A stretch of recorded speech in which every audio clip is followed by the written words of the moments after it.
ನೀವು ಮನ್ಸ್ರೇನ್ರಿ? ಮನ್ಸ್ರ ನೀವು? ಇನ್ನೇನು ಮಾಡ್ತಿರೋದು ಇಲ್ಲಿ?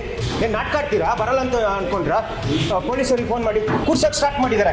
5 ನಿಮಿಷ ಮುಂದೆ ನಾನು ಕ್ಲೋಸ್ ಮಾಡಿ ಸರ್ ಬೇಡ ಇದು ಬಿಟ್ಬಿಡಿ ಅಂತ ನಾನು ಹೇಳಿ ಹೋಗಿದ್ದೀನಿ. ಮತ್ತೆ ಓಪನ್ ಮಾಡಿ ಕೂತಿದ್ದಾರೆ ಅಂದರೆ ಇವ್ರು ಹೊಟ್ಟೆಗೆ ಅನ್ನ ತಿಂತಾರ ಬೇರೆ ಏನಾದ್ರು ತಿಂತಾರೆ?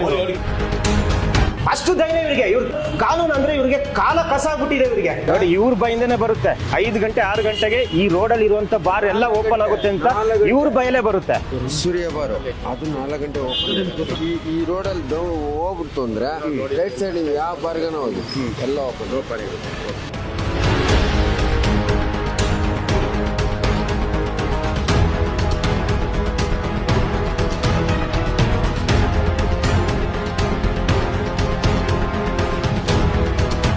ವಿಜಯ ಟೈಮ್ಸ್ ಹೌದು. ಬೆಳಿಗ್ಗೆ 6:30ಗೆ ವಿಜಯ ಟೈಮ್ಸ್ ಬಂದಿದ್ದಾರೆ ಸರ್.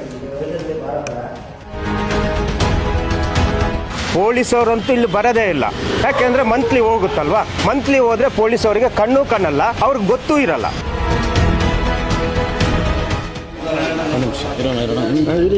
ಸರ್ ನೀವು ಅಲ್ಲಲ್ಲ ಇವಾಗ ನೀವು ಮಾಡೋದು ತಪ್ಪಲ್ವಾ ಸರ್?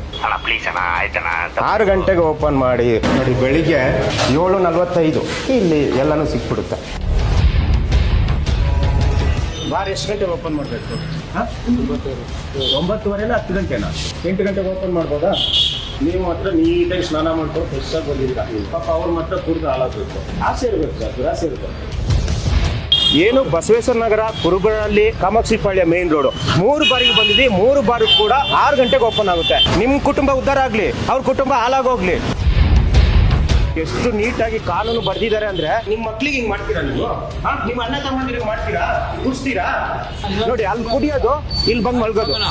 ಸರ್ ನಾನು ಏನಕ್ಕೆ ಕ್ವಶನ್ ಕೇಳ್ತಾ ಇದ್ದೀನಿ, ಏನಕ್ಕೆ ಕ್ವಶನ್ ಕೇಳಿದ್ರೆ ನೀವು ಬೇಗ ಓಪನ್ ಮಾಡಿದ್ರೆ ಅದಕ್ಕೆ ಇದೆಲ್ಲ ಫಾಲ್ಟ್ ಬರ್ತಾ ಇದೆ. ಬೆಳಗಿನ ಜಾವ 8:30ಗೆ ಕುಡಿತಾ ಕೂತಿದ್ದಾರೆ, ಅದು ಇವರು ಓಪನ್ ಮಾಡಿದ್ದಾರೆ. ಫೋನರ್ ನಂಬರ್ ಕೊಡ್ತೀರಾ? ಇಲ್ಲ, ಅದೇನು ಮಾಡಿದ್ದಾರೆ, ಮಾತಾಡೋಣ. ಮಾತಾಡೋಕ್ಕೆ ಏನಿಲ್ಲ ಸರ್, ಮಾತಾಡೋದು ಏನಿದೆ ಹೇಳಿ. ನಾವು ಪ್ರಶ್ನೆ ಮಾಡಿದ ತಕ್ಷಣ ಕ್ಲೋಸ್ ಮಾಡಿದ್ದಾರೆ. ಇದು ಪೊಲೀಸವರಿಗೂ ಗೊತ್ತು, ಅಬಕಾರಿ ಇಲಾಖೆಗೂ ಗೊತ್ತು, ಎಲ್ಲರಿಗೂ ಗೊತ್ತಿದ್ದು ಕೂಡ ಇದು ನಡೀತಾ ಇರುತ್ತೆ.